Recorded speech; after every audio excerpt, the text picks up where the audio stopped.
العالم في المغرب وكأس العالم في المملكة العربية السعودية.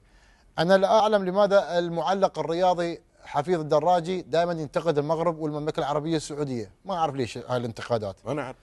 إيه نتكلم عنه، بس ليش ينتقد حفيظ الدراجي دائما المغرب ويروح يرجع المغرب ويروح يرجع السعودية؟ ليش الانتقادات؟ ما أعرف والله شو السبب.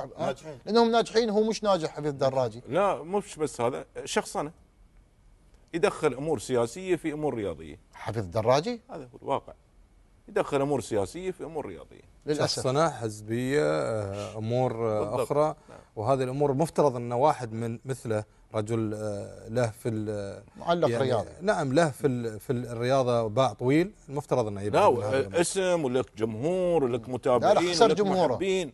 انت اليوم لما تشخصن الامور بهاي الطريقه